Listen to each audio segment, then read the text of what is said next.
वो हम्म। कहीं नौकरी भी नहीं कर सकते, काम भी नहीं कर सकते, क्योंकि वो बिना सीआरपीएफ के जवानों को कहीं जा ही नहीं सकते। वो कैद में है, वो हम्म। दंडित हो रहा है रोज सुबह से शाम तक। जो आरोपी है वो तो तीन तो घूम रहे हैं, आराम से आजाद है, पैसा भी उनके सहजातियों ने या किसी ने जोड़ करके उनको दिया है। ये जो पीड़ित पक्ष है उसकी कोई मदद ही सरकार नहीं कर रही है।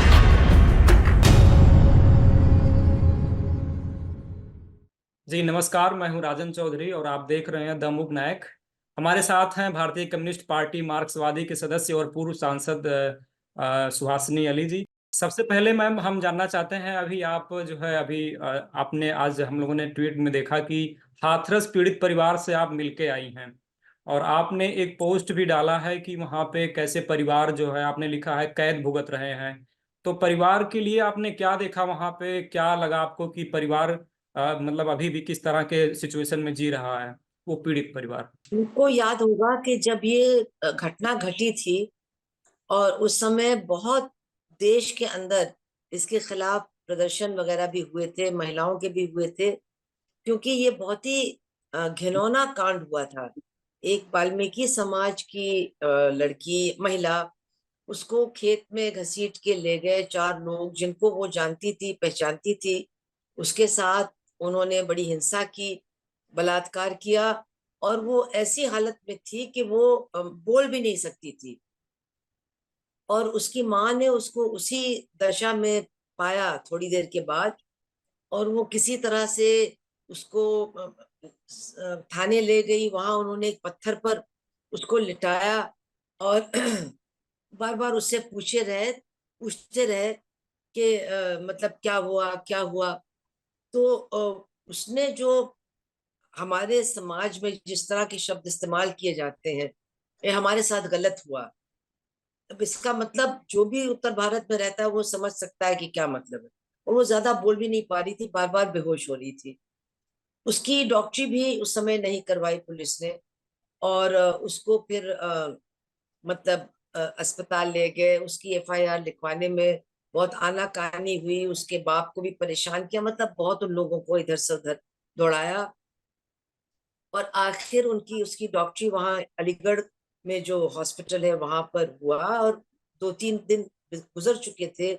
उसको मतलब एक तरह से जो प्रमाण थे वो सब नष्ट कर दिए गए थे। लेकिन इसके बाद भी वहां के डॉक्टरों ने जो रिपोर्ट लिखाई, उन्होंने कहा कि इसकी जांच करने के बाद ये पूरी संभावना है कि इसके साथ अ, अत्याचार हुआ है, मतलब ये उन्होंने कहा।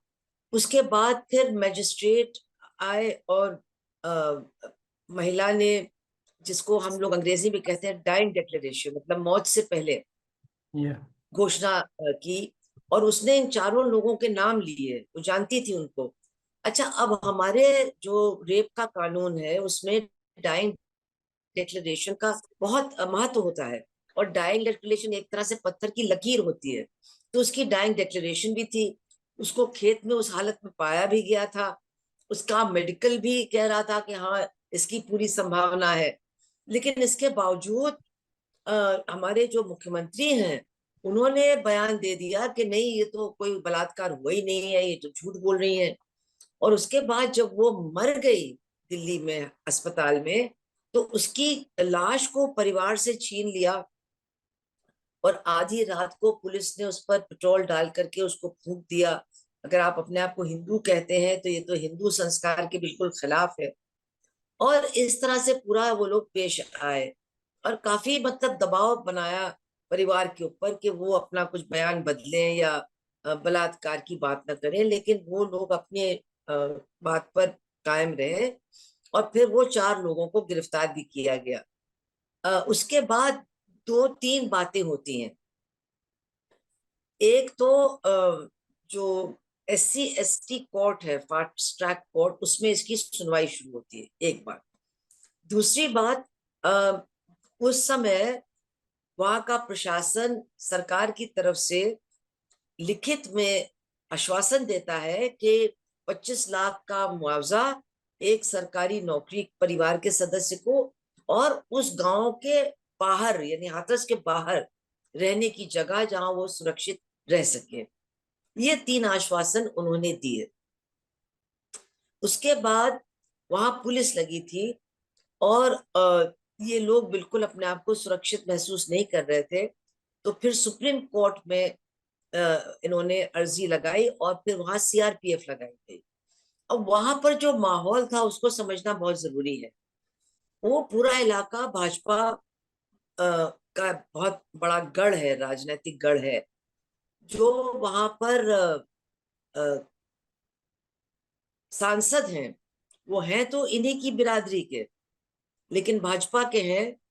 उन्होंने तो कोई भी मतलब मदद नहीं की। और कल परिवार ने बताया कि वो खुद ऐसे हैं कि वो अपना ग्लास अपने साथ लेके चलते हैं, ताकि किसी अच्छा। भी ऊंची जात के अच्छा। यहाँ पानी पियेंगे तो वो अपना ग्लास ही दे हाँ। देते हैं कि इसी में पी लीजिए। वो जान मतलब इस टाइप के, उनको अपने ही इज्जत का सम्मान का कोई ख्याल नहीं है। तो जी। उन्होंने तो कुछ भी नहीं किया इन लोगों के लिए। हम्म। वहां पर जो एक दूसरे एससी के हैं विधायक, उन्होंने भी बिल्कुल इन लोगों की कोई परवाह नहीं की। और हम्म। उस गांव में केवल 4 वाल्मीकियों के घर हैं। कुछ 2-4 घर शायद ब्राह्मणों के हैं, बाकी सब राजपूत ठाकुरों के घर हैं। और वो सब उसी जात के हैं जिस जात के ये आरोपी थे, चारों आरोपी, संजय, संदीप सिंह और 3 और। हम्म। तो ये पूरा गांव और आसपास के तमाम उनके सहजाती पूरी तरह से जो आरोपी थे उनके पक्ष में खड़े हो गए। और उन्होंने वहां पर मीटिंगें की, वहां पर काफी मतलब उन्होंने बवाल किया। एक पूरा जो माहौल लोग बना आते लिया थे बचाने के लिए। परिवार से मिलने आते थे उनके ऊपर हमले किए। यहाँ आपने को याद होगा जैन सिंह भी, चौधरी भी हम्म। मारे गए। जी। ये सब कुछ हुआ। जी। तो फिर वो जो पुलिस लगी थी इन लोगों की सुरक्षा में, वो हटा करके सीआरपीएफ लगी। हम्म। उसके बाद 3 बातें होती हैं कोर्ट में। एक तो उत्तर प्रदेश की सरकार सुप्रीम कोर्ट के पास आती है और कहती है कि उन्होंने 25 लाख का मुआवजा दे दिया, लेकिन वो नौकरी और घर देने की बात से चाहते हैं कि उनको छुटकारा मिले। तो सुप्रीम कोर्ट उसको खारिज कर देती है, कहती नहीं ऐसा नहीं होगा, आपको देना पड़ेगा। ये पिछले साल की बात है। और उसके अलावा जो एससी एसटी का फास्ट ट्रैक कोर्ट है, वो करीब करीब मेरे ख्याल से पिछले साल होली के आसपास एक ऐसा फैसला सुनाता है जिसने पूरे सबको स्तब्ध छोड़ दिया। वो जज कहते हैं कि बलात्कार तो हुआ ही नहीं। अब वो किस आधार पर कहते हैं ये कुछ लिखा नहीं उसमें। तो 3 जो आरोपी थे उनको तो उन्होंने बिल्कुल ही बरी कर दिया। बरी कर दिया। और हम्म। जो एक संदीप सिंह जो जी। प्रमुख आरोपी था, उसके बारे में उन्होंने कहा 304 का ये मुलजिम है। यानी हम्म। इसने मारा तो है लेकिन अनजाने में मारा है। हाँ, गैर ये इरादतन जानबूझ हत्या। के इसको नहीं मार डाला है गैर इरादतन ये। हत्या। हम्म। हाँ गैर जी, इरादतन हत्या का वो बिना एक इरादे आरोप। के। हाँ, बिना हम्म। इरादे के तो उसको जी। 304। तो वो हम्म। अभी जेल में है। वो तीनों छूट गए हैं। उनको जुलूस के साथ गांव में उनका प्रवेश हुआ बैंड बाजे के साथ, और जैसे वो हम्म। बहुत बड़े हीरो हैं। हम्म। अब कल जब हम लोग वहां गए तो जी। एक ऐसा वहां माहौल है कि इनके घर में हर वक्त घर के सामने और घर के छत के ऊपर, क्योंकि वो एक जो आरोपी है उसकी छत पीछे से मिली हुई है इनकी छत से। अब उसने अपना दूसरा घर ले लिया है। तो छत के ऊपर भी सीआरपीएफ हम्म। लगी है। हर वक्त 13 सीआरपीएफ के जवान वहां रहते हैं। एक बटालियन सीआरपीएफ की वहां स्कूल में है। तो वो हम्म। 13-14 लोग अदली बदली से इनके घर में आते हैं। ये लोग कहीं भी बिना इनके नहीं जा सकते हैं।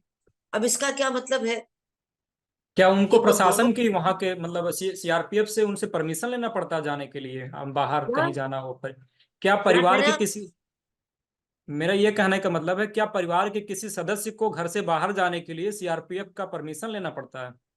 नहीं, सीआरपीएफ के लोगों को लेके जाना पड़ता है। अच्छा, साथ वो लेके अपने जाना खेत पड़ता में है। जाते हैं।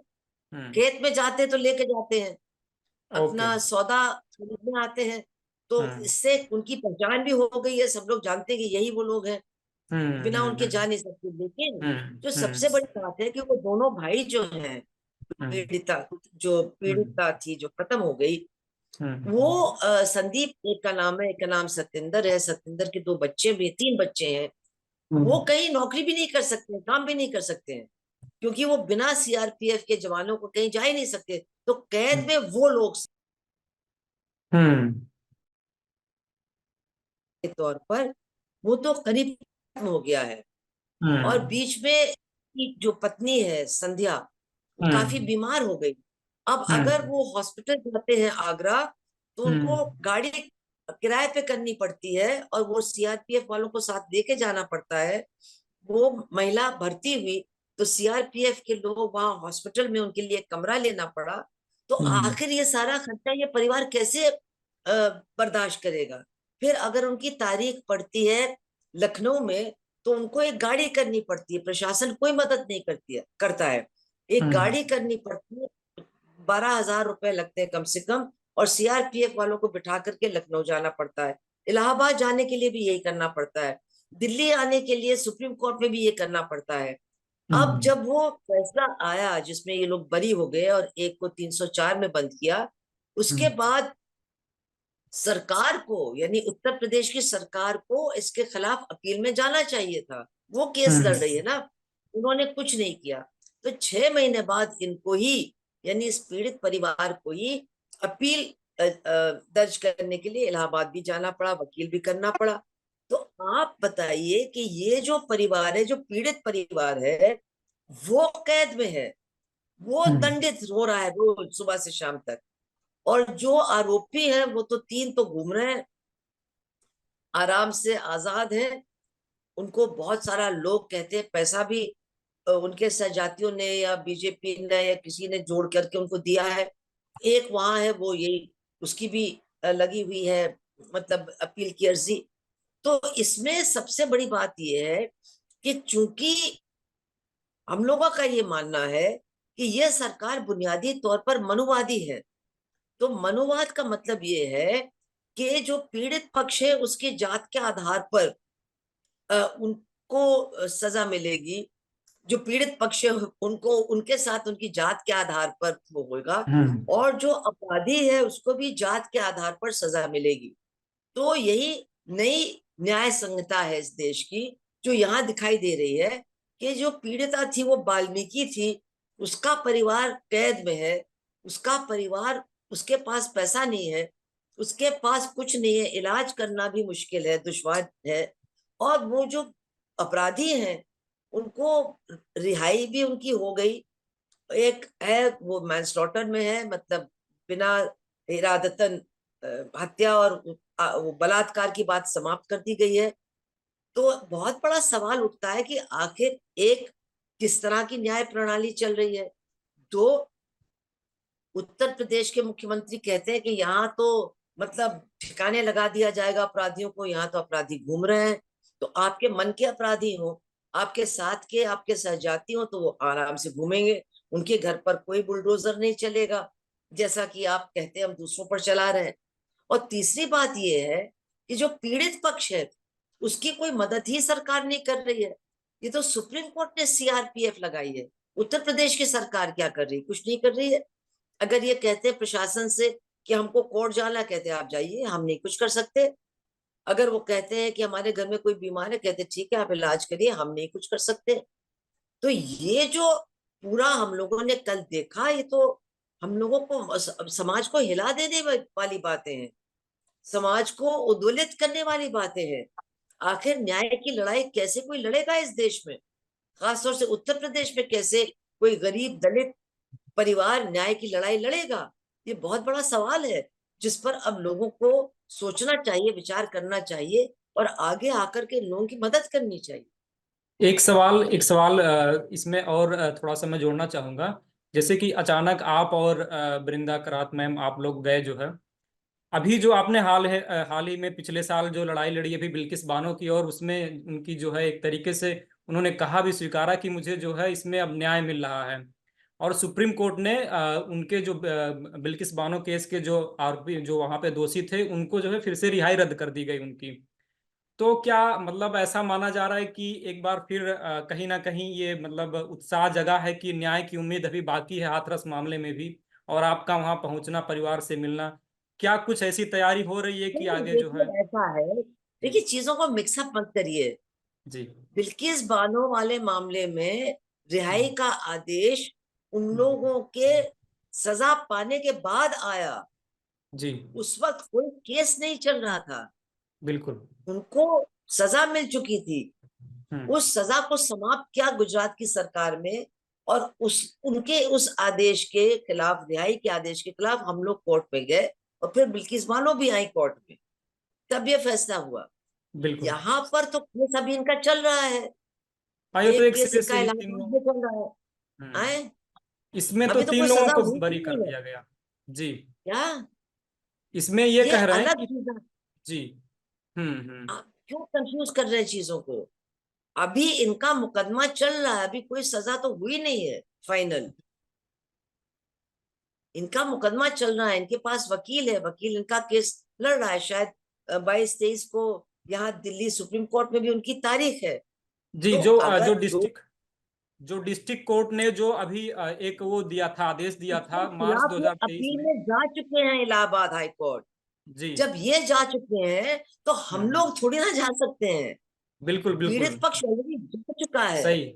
सही नहीं, एक मतलब आपका जाना कहीं ना कहीं जैसे एक मतलब ये थोड़ा सा हम आपका आपसे जो है जानना चाह रहे थे कि क्या आगे का क्या मतलब मदद का क्या हो सकता है, क्योंकि अब उनका तो मामला वाकई में अलग था। इसमें हम लोग इनकी मदद कर सकते हैं। जी। अगर इनको कुछ हॉस्पिटल में, इसमें उसमें, लेकिन सबसे बड़ी मदद तो यह है कि समाज के अंदर चेतना होना उनके प्रति। बिल्कुल बिल्कुल। हमारा सवाल वही था कि और जैसे दूसरी बात बिल्किस यह है बानो ने हार नहीं माना, वैसे कि आपका भी है, जाना एक वो था। जैसे बिल्किस बानो ने हार नहीं माना अपने मामले में, कहीं ना कहीं आपका जाना ये एक चेतना जगाती है कि अभी हार नहीं मानना है, न्याय हो सकता है आगे चल के। नहीं, बिल्किस बानो ने तो हार नहीं मानी, लेकिन जब इनकी रिहाई हो गई तब उसने कहा कि मतलब एक तरह से वो हताश हो गई। जी। तो हम लोग फिर आगे आए, जी। फिर वो भी आ गई। तो अभी तो ये बिल्कुल। लोग हैं कोर्ट में, इनका बिल्कुल। वकील इनके लिए लड़ रहा है। हाँ। जो ये लोग हमसे मदद चाहेंगे हम लोग करने के लिए तैयार हैं। लेकिन मेरा सवाल ये है कि समाज कहाँ है? जी। समाज के लोग कहाँ हैं? उत्तर प्रदेश की जनता कहाँ है? जो लोग दलित अधिकारों के लिए लड़ते हैं वो कहाँ है? सबको आना चाहिए इस मामले में। ये बहुत परेशान है ये लोग, ये इस परिवार के लोग। अच्छा, आप वहां पे गांव पे गई तो उस गांव में क्या किसी गांव के किसी लोगों से भी बातचीत आपकी हुई? गांव के लोग क्या सोचते हैं इस घटना को लेके, नहीं अभी नहीं जो स्थिति है? नहीं नहीं, उस बहस में हम नहीं पढ़ना चाहते थे। हम लोग जानते हैं, क्योंकि उसका लोगों को पहले भी तमाम उदाहरण सामने आए हैं। जी। क्योंकि कोर्ट में भी बड़ी बदतमीजी होती थी जज के साथ भी, जो इनकी वकील थी पहले उनके साथ भी, और मतलब जो उन अपराधियों के वकील थे वो भी बहुत अजीब तरीके से पेश आते थे। वो सब बातें हम लोग को मालूम है। जी।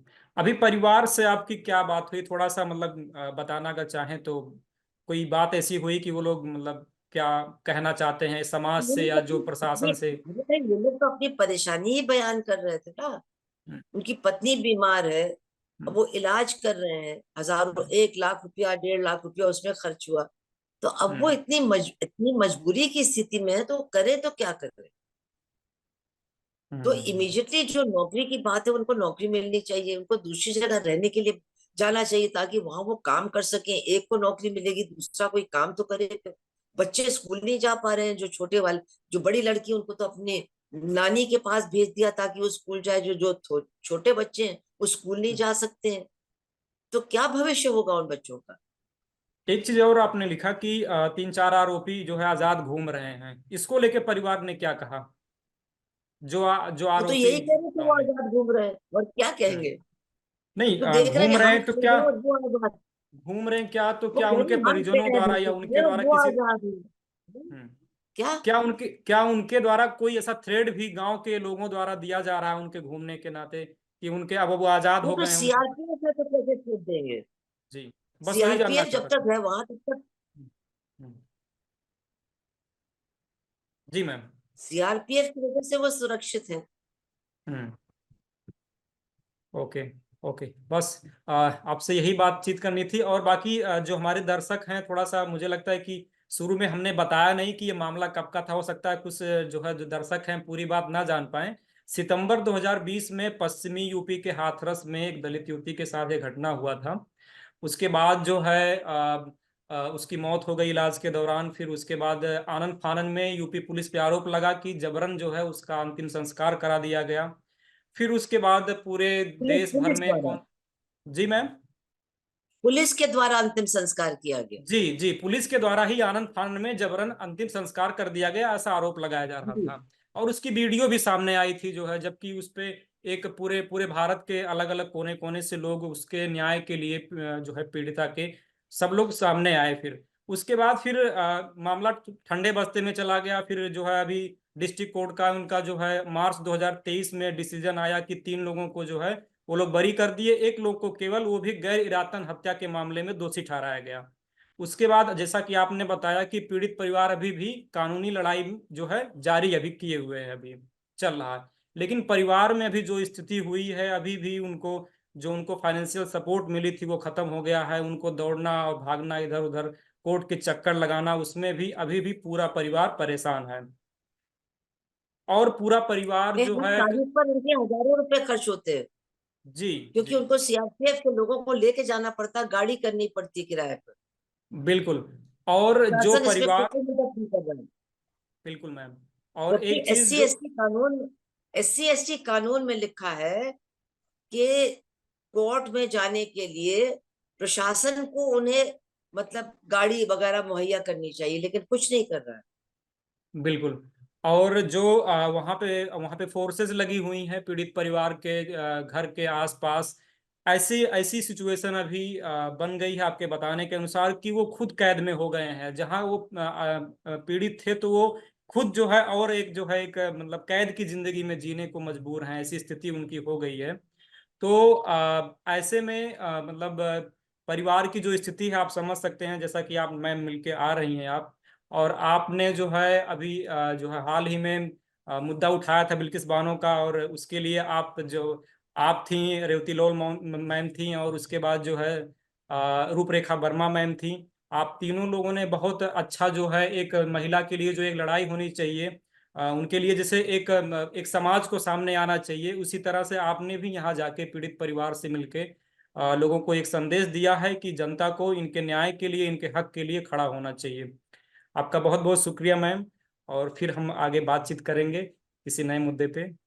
Thank you so much ma'am. The मूक नायक की खबरें अब ऐप पर भी।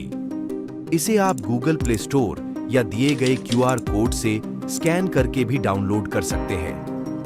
वंचित शोषितों की खबरें, ग्राउंड रिपोर्ट और वीडियो अब एक ही प्लेटफॉर्म पर। डाउनलोड करें और रेटिंग देना ना भूलें।